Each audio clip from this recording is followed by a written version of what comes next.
Crux fidelis inter omnes, arbor una nobilis, nulla silvata lembro fet, fronde flore germine, dulce lignum dulces clavos, dulce pondus sustinet.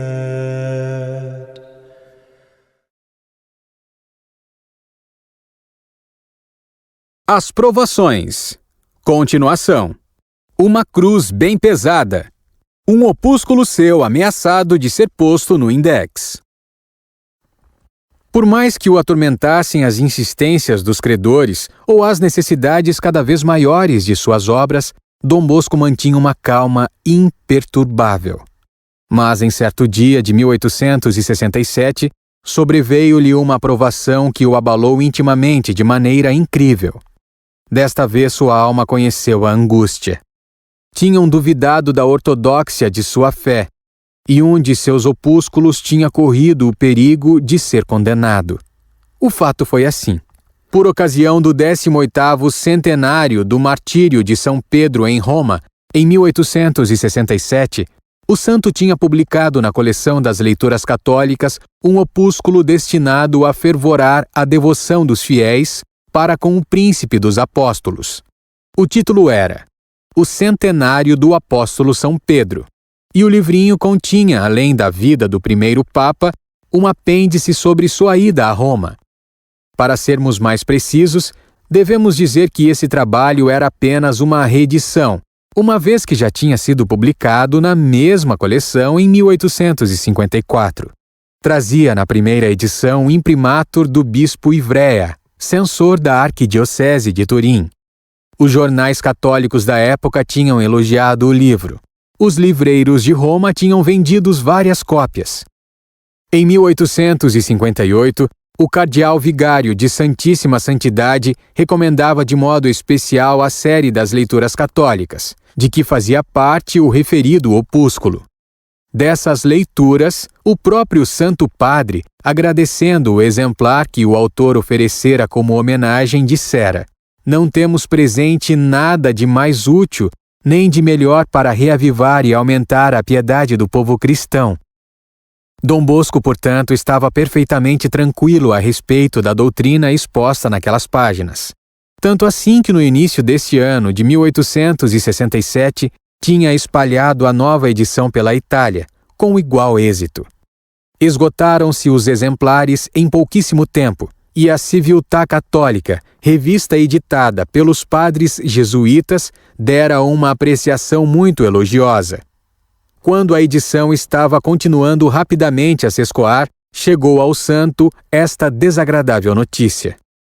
Os teólogos de Roma tinham encontrado na página 192 do livro uma passagem sobre a estada de São Pedro em Roma, que podia ser mal interpretada, aludindo à discussão histórica suscitada então pelo problema da presença de São Pedro na Cidade Eterna. Dom Bosco tinha escrito assim: "Creio oportuno, entre parênteses, dar a todos aquele que falam ou escrevem deste assunto o conselho de não considerá-lo como verdade de fé, e isto seja dito tanto para os católicos como para os protestantes. Por que não deixara no tinteiro essa frase o pobre Dom Bosco? De quantos aborrecimentos e de quantas lágrimas se teria livrado." Com efeito, dentro de não muito tempo, o opúsculo foi denunciado à Sagrada Congregação do Index, e ela encarregou um de seus consultores, o cônego Delicati, professor de História Eclesiástica no Instituto de Santo Apolinário, de dar curso à denúncia. Um exame rigoroso peneirou desapiedadamente todo o opúsculo e decidiu que se pronunciasse uma condenação condicional, proscribendum donec corrigatur, e motivava assim: sustentar que a vinda de São Pedro a Roma não é ponto de doutrina, entendendo dizer com isso que ela não tem nada a ver com o dogma de fé, É um erro que não pode deixar de ofender os ouvidos dos fiéis. Esse fato, sem dúvida nenhuma, pertence mais à história e se estabelece por meio das regras e de uma crítica conscienciosa. Mas tem, além disso, uma íntima relação com uma verdade dogmática, a qual serve de fundamento, isto é, com o primado do pontífice romano. E mais adiante repetia: é de fé que o primado conferido a Pedro passa de direito a seus sucessores, os pontífices romanos. Portanto, o fato da vinda e da permanência do príncipe dos apóstolos em Roma não é estranho a este dogma. Defesa de Dom Bosco. Depois da amargura volta a paz. Enquanto isso, interveio Pio IX. Não, nenhuma condenação, disse o Papa. Pobre Dom Bosco. Se no livro há alguma coisa que se deva corrigir, corrija-a numa segunda edição. Isso será suficiente. Esta solução, comunicada ao santo por meio de seu arcebispo, encontrou-o inteiramente submisso, mas com a alma retalhada pela dor. O pensamento de ter podido tornar obscuro um ponto, por mínimo que fosse, da doutrina cristã, e de ter amargurado o coração do Papa, era para ele um pesadelo. Um dia, não se conteve mais. Compilou uma memória justificativa destinada ao prefeito da congregação do Index, expondo o seu pensamento exato. Jamais o autor do opúsculo teve a intenção de afirmar que o fato da vinda de São Pedro a Roma seja coisa que não pertença à fé. Quis apenas dizer que esse ponto da história não está no elenco dos artigos definidos pela Igreja. Além disso, muitíssimas passagens do livrinho atestam que o escritor está profundamente convicto de que o pontífice romano é o único sucessor de São Pedro e que goza como ele do primado de jurisdição sobre todo o corpo dos bispos. E estou pronto, concluía Dom Bosco na sua humilde defesa, a modificar, corrigir, tirar, acrescentar no meu modesto opúsculo tudo aquilo que me for sugerido concretamente. O santo fez copiar esta defesa numa noite de maio, depois das orações, por um de seus salesianos, o clérigo Schiappali, o qual nos transmitiu este testemunho precioso e impressionante. Toma este papéis, disse-lhe Dom Bosco, e tira-me uma cópia com a melhor caligrafia que puderes. Põe todo o teu empenho. É um trabalho urgentíssimo. Os papéis eram o texto da congregação do Index, a carta que o acompanhava endereçada ao arcebispo de Turim e o memorial que Dom Bosco tinha composto em colaboração com o seu amigo Monsenhor Gastaldi, que então era bispo eleito de Saluzzo. Ao ler a requisitória romana, atesta ao secretário: fiquei impressionado pelo tom de severidade em que estava concebida. Parecia-me que aquelas páginas não davam a mínima importância à posição que Dom Bosco já ocupava na Igreja de Deus e na estima de seus contemporâneos. Enquanto eu estava escrevendo do quarto vizinho, onde se achava o servo de Deus, chegavam-me aos ouvidos suspiros dolorosos e soluços. À meia-noite abriu-se a porta. Terminaste? Perguntou Dom Bosco. Ainda não, senhor. Falta muito ainda? Não muito. Pois então vai dormir. Amanhã cedo terminarás. O que é importante é que possa ir para o correio antes das 8 horas. E tornou a entrar no quarto relendo o meu trabalho. Eu o acompanhei. Segurando ainda a minha cópia, sentou-se. Estava desfigurado. Estás vendo? Perguntou-me. Sim, Dom Bosco. Mas não se impressione, que não há de ser nada.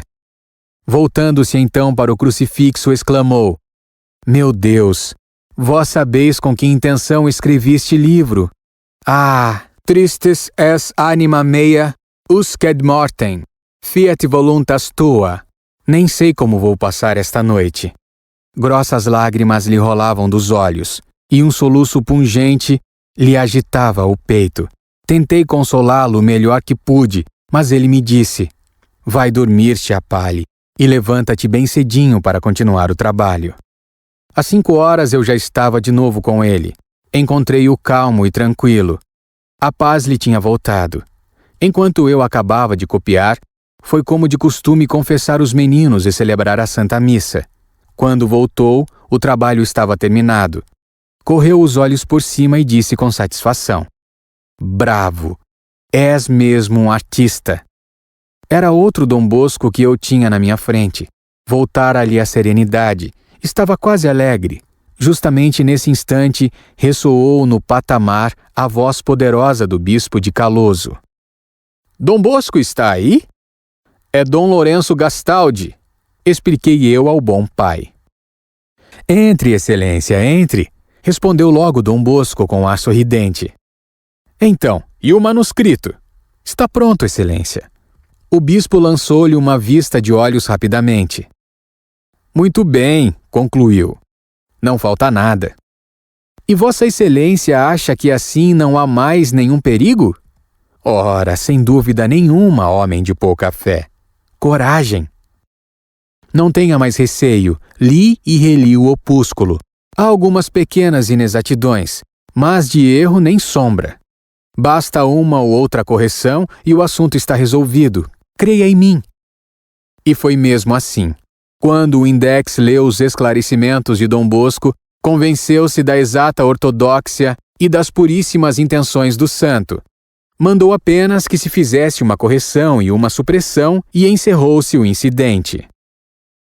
Enfermidades de Dom Bosco. Em confronto com essas provações, eram bem pouca coisa as doenças que lhe martirizavam o pobre corpo. Nem essas, porém, lhe faltaram e bem graves. Ainda muito cedo, pelos 40 anos de idade, já a vista se achava comprometida. Um raio que lhe caíra ao lado em Santo Inácio durante o retiro de 1856, atirando-o por terra, tinha-lhe prejudicado gravemente o olho direito. As vigílias a que se entregava para compor suas obras ou para corrigir provas tipográficas acabaram por arruiná-lo de uma vez. Em 1878, já ele estava completamente perdido. E por simpatia, o esquerdo também ameaçava apagar-se. Os médicos tiveram que intervir e proibir absolutamente a Dom Bosco qualquer trabalho de escrita ou de leitura após o anoitecer. Desde 1846, incharam-lhe as pernas, em consequência das varizes. O incômodo foi aumentando sempre, e de 1853 até o fim da vida, o santo teve de arrastar essa cruz cotidiana, como ele a chamava, cruz que fazia sofrer penosamente quando caminhava. Além disso, foi atacado por uma erupção miliar, que bem indicava o profundo artritismo de sua constituição.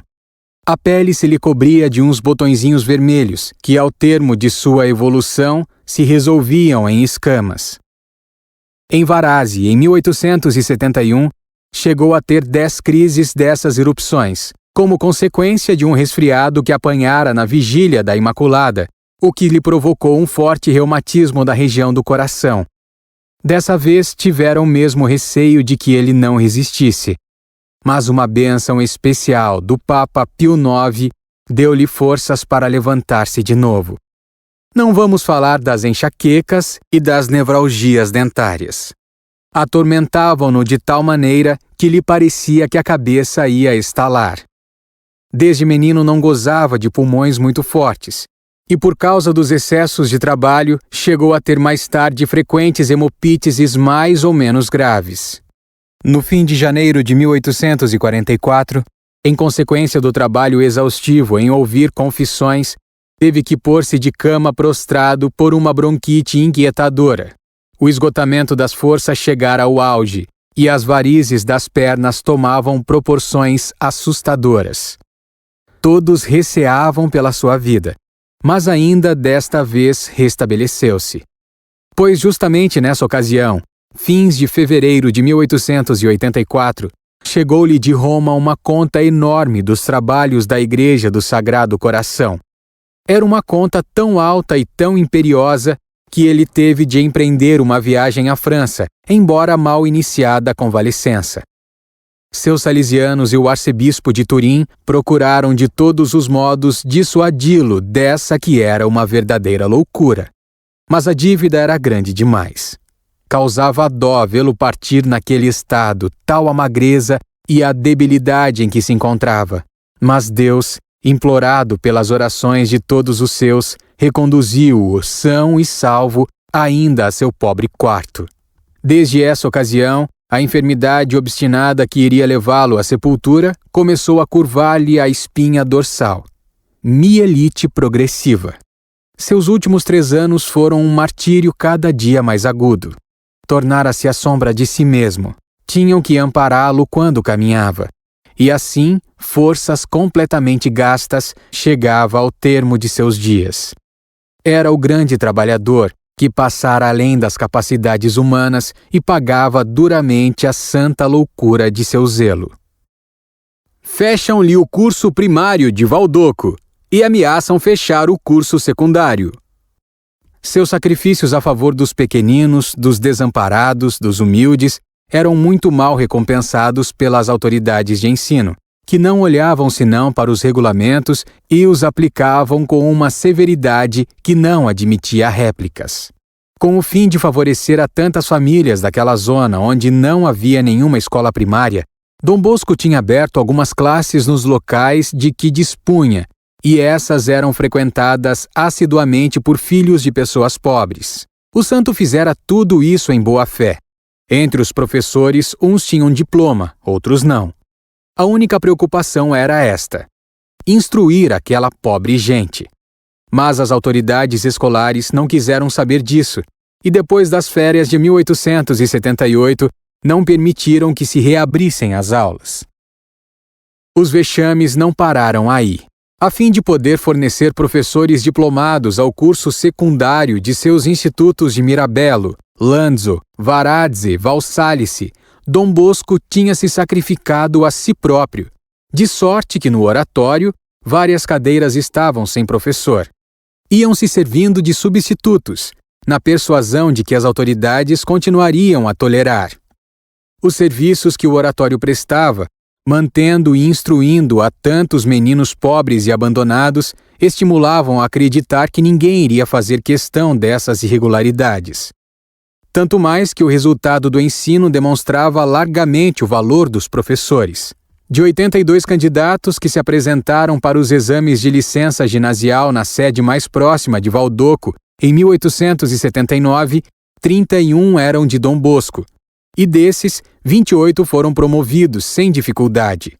Resultados tão felizes deveriam persuadir a quem quer que tivesse generosidade de coração, e aconselhar que pelo menos não se precipitasse medida tão desagradável. Mas não foi assim. No dia 23 de junho, precisamente no momento em que toda a casa se preparava para prestar uma homenagem carinhosa a Dom Bosco pelo seu aniversário, chegou a ordem de fechar o ginásio.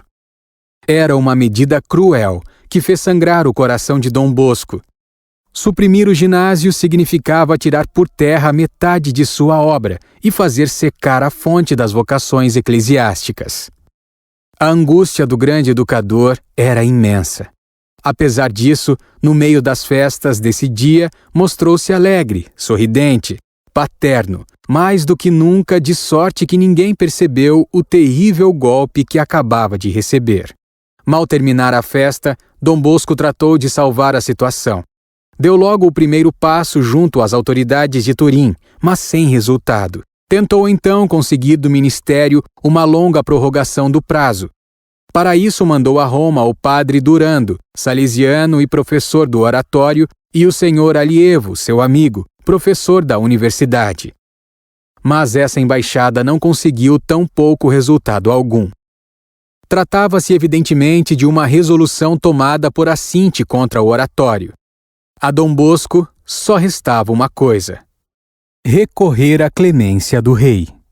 E assim escreveu ao jovem rei Humberto I estas comoventes palavras: Majestade, o instituto socorrido tantas vezes por sua augusta família, e até por ela, de certo modo fundado, um instituto que ainda recentissimamente recebeu auxílio das próprias mãos de Vossa Majestade, o Oratório de São Francisco de Sales, cujo objetivo é recolher os meninos pobres que se encontram em perigo de perder-se, acha-se neste instante em grave perigo de morte. Um decreto ministerial do dia 23 deste mês de junho Ordeno o fechamento das aulas que estão abertas há 35 anos. Vejo-me, portanto, obrigado a despedir 300 meninos, os quais iriam terminar sob este teto os seus estudos e estariam brevemente em condições de prestar úteis serviços à pátria. Meu coração não tem coragem de chegar a este excesso. Queira, portanto, Vossa Majestade vir em nosso socorro e salvar de tão grande ameaça esses jovens que têm boa vontade, mas não têm recursos. O rei atendeu ao recurso e suspendeu o decreto. A questão foi levada perante o Conselho Superior de Instrução Pública e só 3 anos depois recebeu a solução que se previa. Nessa ocasião, Dom Bosco já tinha tido tempo de se pôr em situação regular. Enquanto isso, sua obra e o espírito que a animava, em vez de se enfraquecerem sob o ímpeto do furacão, tinha tomado um desenvolvimento tal que bem justificava o dito do fundador. O oratório nasceu debaixo de pauladas e sempre progrediu com pauladas. O sonho da latada de rosas. Dessas provações e de outras mais, Dom Bosco não sabia talvez nem sequer o nome. Mas desde 1874, por meio de um sonho revelador, ficara conhecendo a violência e a continuidade delas. Viu nessa noite a Virgem Santíssima, que o convidava a caminhar sobre um caramanchão de rosas. As rosas não só desciam em festões ao longo dos pilares, e pendiam em cachos dos arcos, mas cobriam também abundantemente o chão, exalando o delicioso perfume. Dom Bosco descalçou os sapatos para machucar o menos possível tão belas flores, mas apenas deu os primeiros passos, percebeu que debaixo delas se escondiam terríveis espinhos. Tornou-se, portanto, a calçar os sapatos e retomou o caminho acompanhado então por um grupo de companheiros. A beleza das flores e seu perfume inebriante seduziam a todos os do grupo e o atraíam. Mas essas rosas lhe faziam sangrar as pernas, as mãos e o rosto. Alguns espectadores que estavam aos lados sussurravam: "Olhe, Dom Bosco, que felizardo!", caminhando sobre um tapete de rosas. Os sacerdotes e os jovens clérigos que tinham tomado o mesmo caminho, cheios de entusiasmo atrás de Dom Bosco, não tardaram a parar desanimados e suspiravam: "Fomos enganados", e tornavam para trás. Vendo isso, Dom Bosco se pôs a chorar. "Será possível", gemia ele, "que eu tenha que chegar sozinho à meta?" Nesse momento, porém, adiantou-se uma turba de sacerdotes, de clérigos e de leigos, e lhe disseram com ar resoluto: "Toma-nos contigo. Aqui estamos dispostos a seguir-te por toda parte." Pôs-se então à frente dele, e quase todos esses novos companheiros chegaram com ele até a extremidade oposta do caminho de rosas. Mas em que condições? Esgotados, magros, todos ensanguentados. Eis, porém, que se levantou um ligeiro sopro de vento que lhes cicatrizou as feridas e lhes restituiu completamente as forças. Em seguida, como que por encanto, Dom Bosco se encontrou rodeado de uma multidão de meninos, aos quais aqueles sacerdotes, clérigos e leigos iam divertindo, guiando e educando. Era claríssimo o significado do sonho.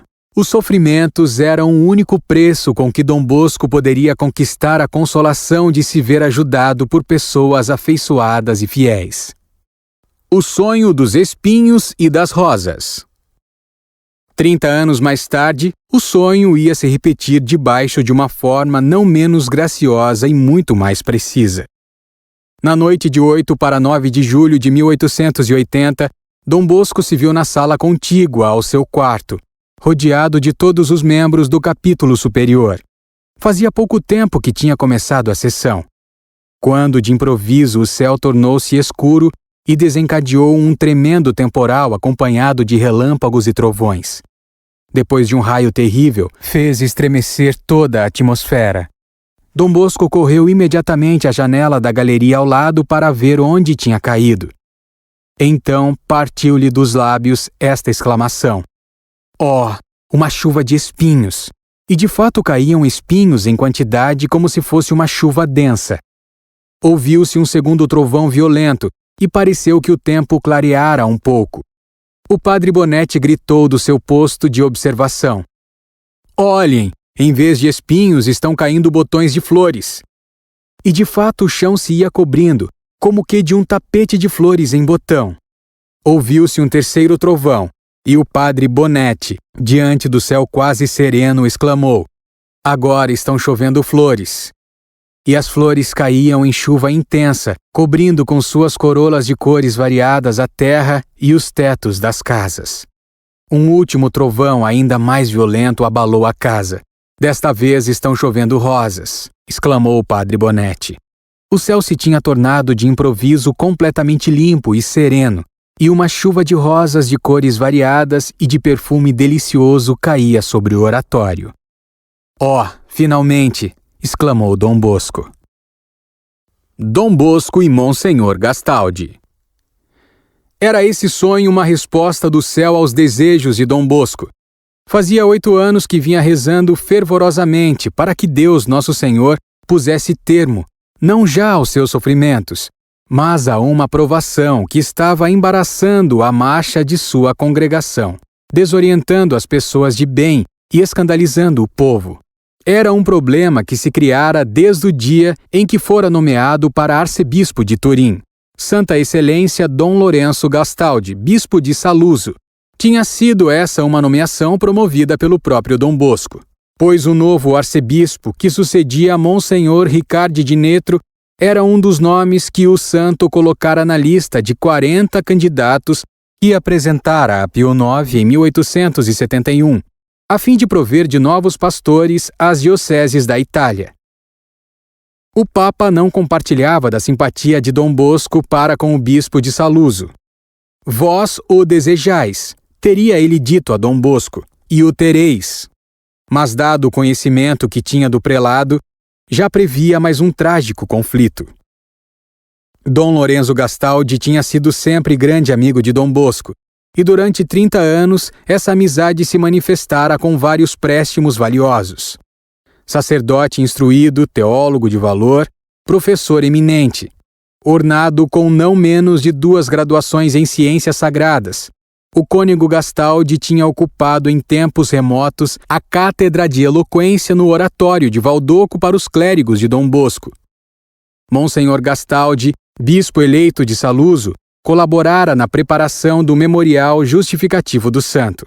Mais tarde mandara a Roma a mais calorosa carta de recomendação para induzir a congregação dos bispos irregulares a aprovar definitivamente a congregação salesiana.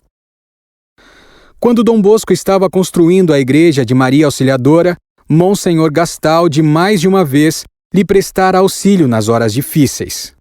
O próprio Dom Bosco declarara que ele tinha sido um de seus melhores conselheiros, e para mostrar sua gratidão, o apóstolo se tinha empenhado em fazê-lo nomear primeiro bispo de Saluzzo e depois arcebispo de Turim. Um só ponto negro havia naquela amizade: as ideias filosóficas do prelado. Quando era ainda cônego de Turim e antes de ser nomeado bispo de Saluzzo, Gastaldi se tinha filiado entre os primeiros discípulos do abade Rosmini, fundador do Instituto da Caridade. Após o noviciado, tinha sido mandado à Inglaterra, mas depois, voltando à Itália, tinha deixado a jovem congregação por motivos os mais louváveis. No entanto, continuara a estudar e propagar as teorias do filósofo, teorias que iam produzindo então a mais lamentável cisão no campo católico. Retrato de Gastaldi. No novo arcebispo de Turim, os dotes do coração e do caráter não igualavam os altos dotes da inteligência. Era de temperamento assaz impulsivo, violento, às vezes colérico. Dificilmente tolerava que alguém pensasse de modo diverso do seu. Cioso de sua autoridade, era facilmente levado a suspeitar que alguém quisesse usurpá-la ou censurá-la. Centralizava tudo e queria que todos dependessem dele, ao mesmo tempo que se envolvia facilmente e sem ser solicitado nos negócios de outrem. Além disso, era um homem que vivia muito ao sabor das impressões, fácil em ceder ao primeiro impulso e pronto a castigar. Mais de um de seus atos e mais de uma de suas decisões tiveram quase sempre estas 3 explicações. Havia, segundo escreveu uma pessoa que o conheceu profundamente, algo de anormal em sua compleição. Sofria, além disso, de uma afecção hepática muito forte. E o que era pior, estava rodeado de perigosos elementos. Os 3 conselheiros nos quais confiava ingenuamente sua boa alma e dos quais ouvia muito frequentemente conselhos e intrigas eram 3 cônegos da catedral, de quem preferimos não dizer coisa nenhuma.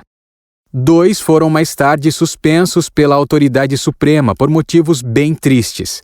O terceiro era uma alma indigna, do qual falaremos ainda nas páginas que encerram este capítulo. Inícios da luta. Quando Monsenhor Gastaldi tomou conta da sede de São Máximo, Dom Bosco sentiu viva alegria. Mas foi uma alegria que durou pouco tempo. Apenas se passaram 6 meses e já o arcebispo mudava inesperadamente de atitude, mostrando certa frieza para com o santo e para com sua obra. O pérfido veneno da insinuação e da calúnia, que lhe tinham feito sorver gota a gota, tinham-lhe penetrado até o coração. Mas este Dom Bosco, sempre ele, quando é que desistirá de abrir seminário contra seminário? Agora se dedica à obra das vocações tardias. Mas com que finalidade? Seria muito melhor que cuidasse da educação de seus moleques. Que modos os dos seus clérigos? Jogam no meio dos meninos, deixando às vezes perceber os míseros trapos que vestem por baixo da batina. E depois sempre com a história dos privilégios, que são como o fio que o liga diretamente a Roma. Seria curioso saber que raça de estudos eclesiásticos se fazem em Valdoco. Segundo dizem, é uma coisa muito divertida. Parece que há também um noviciado no oratório de Dom Bosco. Engraçado. Um noviciado cujos alunos se ocupam de todos os serviços de casa e, portanto, não tem muito que empalidecer sobre o livro das regras. E essas regras dizem que é o que se pode encontrar de mais mesquinho. Basta imaginar que esses pretensos religiosos conservam a propriedade dos próprios bens. E as murmurações continuavam. Seria preciso um cérebro muito sólido para resistir vitoriosamente a essa estratégia traiçoeira, que ia mudando dia por dia as posições de suas baterias para sondar a praça em todos os seus pontos fracos. O arcebispo não foi capaz de resistir. Acabou por ver as coisas através do mesmo prisma com que as viam esses senhores que o rodeavam. E assim começou a luta que devia durar 10 anos. Não nos é possível contar-lhes todos os episódios, e por isso nos contentaremos de alguns principais, que serão suficientes para fazer compreender ao leitor o duro calvário que o santo teve que escalar. É a mais heróica página de santidade de sua vida. No depoimento a respeito destes 10 anos de sofrimento indizíveis, perante a comissão pontifícia encarregada de instruir o processo sobre as virtudes heróicas de Dom Bosco, assim concluía o cardeal Calheiro o seu testemunho. Esta cruz que Deus pôs sobre os ombros de Dom Bosco não lhe arrancou jamais um lamento, um gesto de impaciência, um ato de represália. E, no entanto, só Deus sabe o tempo que ele perdeu em defender-se. Levou este fardo com coragem, serenidade e humildade, sem perder um instante sequer a paz interna da alma, sem interromper nem um minuto seu trabalho de apostolado. Esta alegria de espírito e esta inalterável união com Deus no meio das piores provações é a marca que distingue os santos. Não se poderia dizer nada de mais acertado, e os fatos confirmam este juízo complexo do eminentíssimo filho de Dom Bosco. Os pontos principais da controvérsia com Monsenhor Gastaldi. Poucos meses depois de sua tomada de posse na sede metropolitana de Turim, o arcebispo comunicou a Dom Bosco as condições que exigia para ordenar os candidatos salesianos. Algumas delas eram legítimas, outras, porém, indicavam exclusivamente o desejo de imiscuir-se no regime interno e disciplinar de uma congregação já aprovada por Roma desde 1869. Porque exigir que um candidato às ordens, 40 dias antes da ordenação, apresentasse ao bispo que ia ordenar o seu currículo de estudos e as razões que o tinham induzido a entrar na congregação ou a deixar sua antiga diocese? Um seminarista de Turim, o clérigo Roca, queria fazer parte da congregação salesiana. Pediu várias vezes ao arcebispo licença de seguir sua vocação, mas a resposta era invariavelmente negativa. Só pôde satisfazer o seu desejo depois de uma doença que o obrigou a voltar para sua terra natal. Mas então foi impossível conseguir de Dom Lourenço Gastaldi as dimissórias necessárias para a admissão ao noviciado. Por 7 vezes entregou o pedido à Cúria de Turim, mas sempre inutilmente. E tiveram então de recorrer à congregação dos bispos, para que ordenasse a entrega desse documento indispensável. Esse desagradável incidente demonstrava a vontade decidida que tinha Monsenhor Gastaldi de não ceder jamais nenhum de seus súditos a Dom Bosco. Ele tinha chegado a pretender do santo uma promessa assinada de não aceitar entre os salesianos nenhum seminarista de Turim. Por amor da paz, Dom Bosco apresentou-lhe tal documento, não, porém, sem especificar que sua promessa se entendia dentro dos limites estabelecidos pelo direito canônico para tutelar a liberdade das vocações religiosas. Mas essa observação, ortodoxa aliás, desagradou ao arcebispo e o documento foi recusado. Tinha Dom Bosco o costume de convidar todos os anos professores de curso primário e secundário para fazer um retiro espiritual no seu colégio de Lanzo, situado num canto ameno e solitário das montanhas, a 30 quilômetros de Turim. Sua finalidade não era outra senão o bem dessas almas. Pois bem, os retiros foram suspensos autoritariamente. Em 1875, como iremos dizer, Dom Bosco deu início à penúltima de suas realizações, a obra das vocações tardias. O projeto teve calorosa aprovação e bênção de Pio IX. Então Dom Bosco resolveu difundir entre o clero, em grande quantidade, um pequeno opúsculo em que se explicava a finalidade da obra, recomendando-a ao zelo dos párocos. Mas não houve possibilidade de conseguir o imprimatur diocesano. Pior ainda, os bispos das províncias eclesiásticas de Turim, Vercelli e Gênova receberam um conselho de protestar junto ao Papa contra esse projeto, o qual, assim dizia o conselheiro, iria ser a ruína dos seminários menores e atentar contra os interesses vitais da diocese. Dom Bosco viu-se, portanto, obrigado a ir pedir o imprimatur a seu bom amigo, o bispo de Fossano, e, seguindo conselhos de Roma, abriu sua primeira casa de vocações tardias, não em Turim, mas perto de Gênova. Já havia muitos anos que o Instituto de Dom Bosco gozava do privilégio concedido pelo Papa de celebrar as 3 missas na noite de Natal. Privilégio, aliás, que se concedera também a muitas outras comunidades religiosas. Pois bem, a 19 de dezembro de 1872, o arcebispo mandou avisar a Dom Bosco que a igreja de Nossa Senhora Auxiliadora devia conformar-se aos antigos costumes cristãos e celebrar, portanto, uma só missa na noite de Natal. Por bem 30 vezes, Dom Bosco convidou seu arcebispo a pontificar numa das grandes solenidades salesianas, mas sempre recebeu recusas. Pediu-lhe que ao menos fosse administrar a crisma aos seus meninos, pois havia 4 anos que não se davam crismas no oratório. A resposta foi idêntica.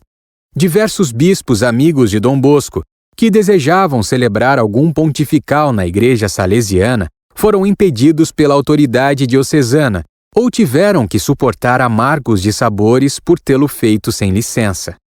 Várias vezes, 6 vezes, diz Dom Bosco num documento justificativo, o arcebispo enviou aos cardeais da Cúria, aos consultores dos bispos irregulares e aos personagens eclesiásticos mais distintos, memoriais e até opúsculos, nos quais, com bases em fatos inexistentes, pintavam-se os salesianos como religiosos ignorantes, cheios de si, insubordinados, mais espalhafatosos que realmente zelosos. Mas vamos finalmente conhecer os 2 incidentes mais graves que alimentaram nos últimos 5 anos a desagradável divergência. Nos anos de 1878 e 1879, saíram a lume na tipografia Bruno de Turim 4 opúsculos. Lembranças para o clero. Ensaio das doutrinas de Dom Lourenço Gastaldi, o arcebispo de Turim, Dom Bosco e o padre Odenino. Eram opúsculos anônimos. Porém, na capa do primeiro e do segundo declarava-se que eram escritos respectivamente por um capelão e por um cooperador salesiano. Todos os quatro atacavam o arcebispo, o primeiro pelas suas injustiças para com Dom Bosco, o segundo e o terceiro pelos seus princípios rosminianos, o quarto pela parcialidade com que o arcebispo tinha resolvido uma questão que surgira em quiere entre o pároco e o diretor do oratório feminino. Imediatamente suspeitou-se que os autores eram Dom Bosco e seus salesianos, ao passo que eles eram absolutamente inocentes. Mais tarde, muito tarde, 17 anos depois, em 1895, um dos culpados revelou os nomes de 3 autores dos opúsculos. O primeiro tinha sido composto pelo padre Sturck, ex-aluno e ex-professor do oratório de Valdoco. O segundo pelo padre Ballerini, jesuíta. O terceiro pelo cônego Afonso, que tinha sido clérigo no oratório. Do quarto até hoje não se soube quem é o autor. Obstinado na sua acusação, o arcebispo exigia que Dom Bosco apresentasse uma declaração dizendo que condenava formalmente o conteúdo daqueles livrinhos. Mas podia Dom Bosco fazer tal declaração? As teorias filosóficas expostas em 2 dos opúsculos eram muitíssimo combatidas como errôneas, e os fatos narrados nos outros 2 eram autenticamente verídicos. Portanto, não se podiam desdizer nem a doutrina de uns, nem os fatos dos outros. Numa carta cheia de dignidade, o santo se limitou a afirmar que nem ele nem nenhum de seus filhos tinha tido parte na redação dos opúsculos, e que desaprovavam energicamente o tom irreverente que usavam para com a pessoa sagrada do arcebispo. Mas não podia fazer. Entretanto, isso não bastou para desfazer a persuasão de que ele era, se não o autor, pelo menos o inspirador dos ataques. O pretexto para tal persuasão era que certa vez Dom Bosco, prestando ouvidos a umas queixas do padre Pelicani, da Companhia de Jesus a respeito do modo de governar do arcebispo, tinha achado oportuno aconselhá-lo a escrever a Pio IX sobre o assunto. Em fins de 1878, um segundo fato veio agravar as relações entre Dom Bosco e o arcebispo. Foi o caso do padre Bonetti. 4 anos ia durar a questão e ia fazer sofrer atrozmente o coração do santo e o de um de seus melhores filhos, o padre Bonetti, religioso modelo, apóstolo infatigável e escritor primoroso. Vamos aos fatos. Em 1878, no mês de junho, Dom Bosco abriu em Chieri, cidade que contava então seus 15.000 habitantes, um oratório para meninas com capela pública. Pôs na direção do oratório o padre Bonetti. Dentro de brevíssimo tempo surgiram gravíssimas dificuldades entre o oratório e a paróquia. São coisas muito frequentes na vida pastoral. De um lado, a paróquia reclama suas crianças, e é uma reivindicação legítima, porque ela um dia deverá mesmo acolhê-las, e no seio dela se desenrolará o resto da existência dessas almas hoje pequeninas. De outro lado, a instrução e a educação da juventude constituem em uma tarefa propriamente técnica que os padres da paróquia, mesmo que tivessem preparação suficiente, não estariam em condições de acrescentar aos outros trabalhos que já têm. É, portanto, necessário procurar uma fórmula de mútua compreensão.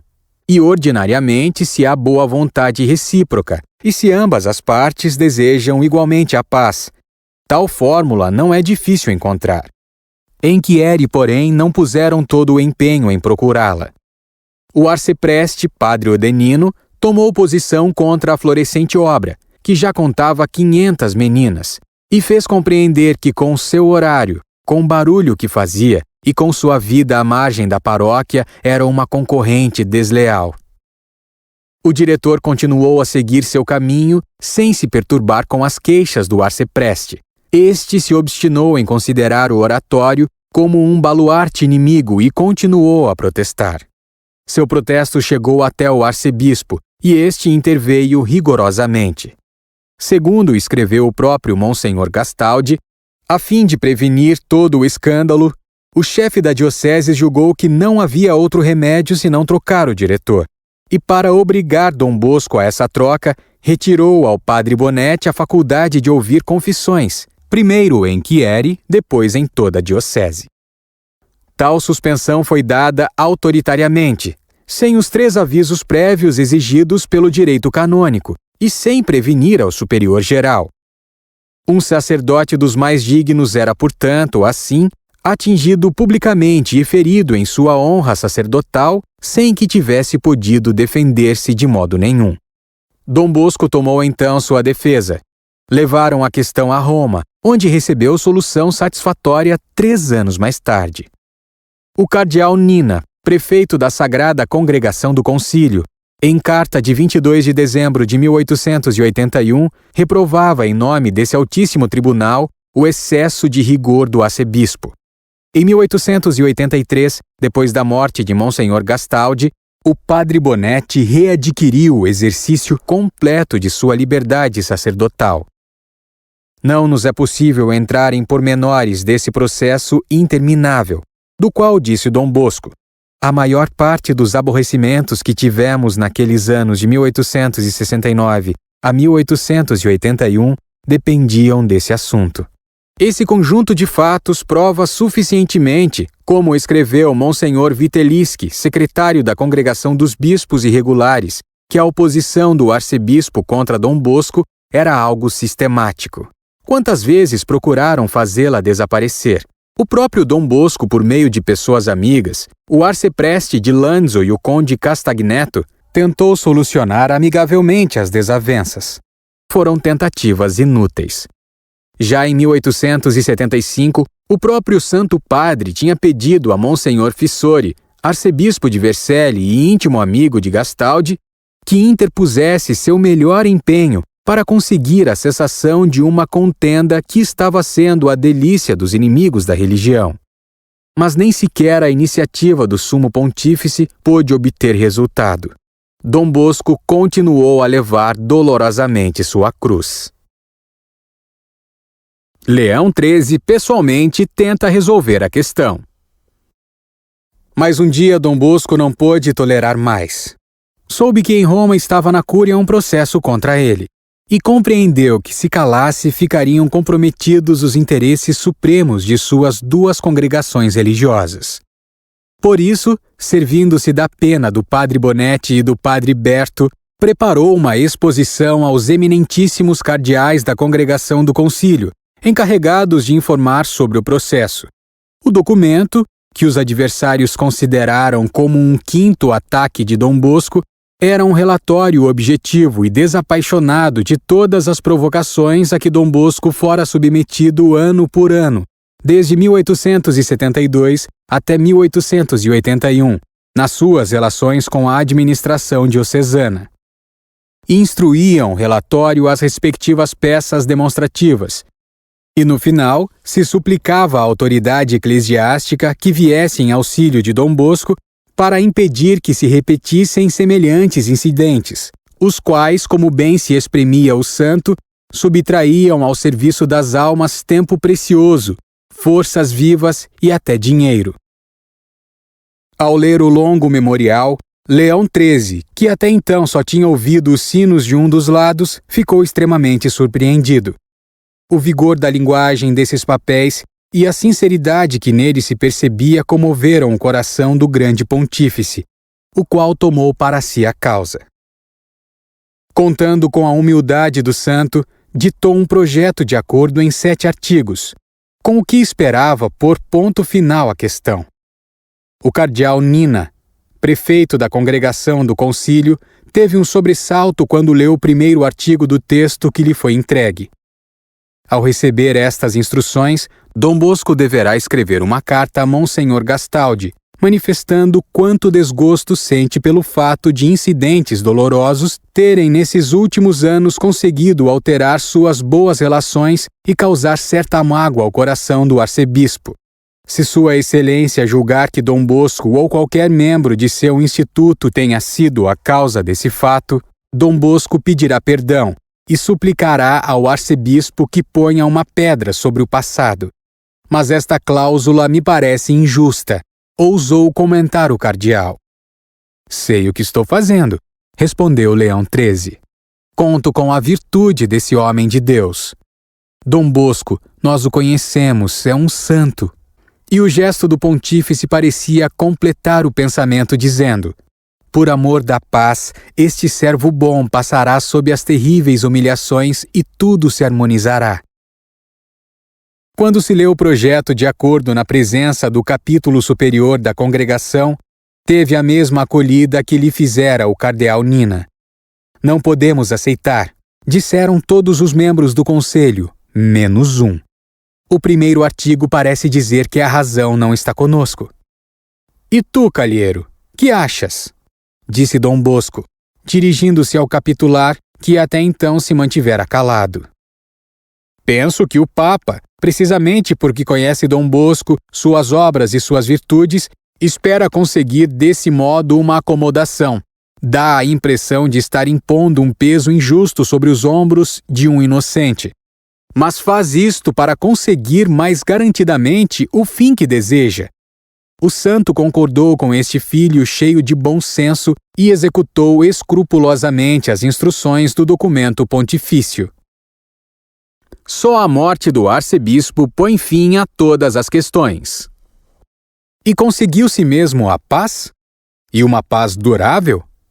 Infelizmente não. Bastou um fatozinho insignificante para que se suspeitasse de novo que Dom Bosco estava querendo usurpar a autoridade episcopal. Foi o que aconteceu, por exemplo, quando Dom Bosco pediu licença de benzer ele próprio à igreja de São João Evangelista para podê-la abrir ao culto, uma vez que o arcebispo não podia consagrá-la, por se achar nos Alpes desfrutando o repouso a que sua saúde o obrigava nos meses quentes do verão. Era uma antipatia natural e incurável que não deve surpreender a ninguém. Podemos, não há dúvida, deplorar com Pio IX que Dom Bosco tenha encontrado contradições vindas justamente daquele de quem devia esperar apoio e socorro. Mas ninguém podia duvidar da retidão de intenções do arcebispo. Por uma estranha ilusão do espírito, ele julgava, como diz o Evangelho, honrar a Deus atormentando o seu servo. É impossível, porém, desconhecer que Dom Lourenço Gastaldi foi na cátedra de Turim um arcebispo de grandíssimo valor. Zeloso, douto, pio, amigo da disciplina, todo dedicado a seu dever pastoral. Por outro lado, era de saúde precária, sofria dolorosas crises de fígado e, com o caráter impulsivo que tinha, em vez de encontrar nas pessoas o que rodeavam palavras de calma e tranquilidade, só recolhia insinuações malévolas. Tinha fixa na mente a ideia de que Dom Bosco lhe fazia oposição sistemática, lhe erguia cidadela contra cidadela, trabalhava para arrebatar-lhe os melhores elementos. Queria colocar-se acima da autoridade episcopal. Pensava que sua forma de apostolado era falsa, que a sociedade salesiana, sedenta de independência, espezinhava continuamente o direito canônico que os salesianos realizavam na arquidiocese uma campanha surda contra ele. E mil e outras coisas. É provável que estivesse em boa fé e nem este é um caso inédito. Basta lembrar algumas célebres desinteligências do século passado que entristeceram a Igreja e fizeram gargalhar os maus. As famosas desavenças entre Monsenhor Bouvier, bispo de Mans, e Dom Guéranger entre Monsenhor d'Arbois, arcebispo de Paris, e Monsenhor de Ségur entre Monsenhor Dupanloup, bispo de Orleans, e Louis Veuillot. Só a morte pôde resolver definitivamente a questão. E foi o que se deu um ano mais tarde, no dia 25 de março de 1883. Um dia, em 1872, quando o arcebispo ainda era amigo de Dom Bosco, lhe tinha dado este conselho: quando em sua vida vir surgirem-lhe na frente contradições dos homens, não se impressione, pelo menos externamente, nem permita a nenhum de seus filhos que dê mostras de ressentimento a quem quer que seja. Creia que ter paciência, rezar e humilhar-se diante de Deus e dos homens ainda é o meio melhor para superar o obstáculo. Assim fizeram todos os santos fundadores de ordens. Parece-nos que o conselho foi seguido ao pé da letra.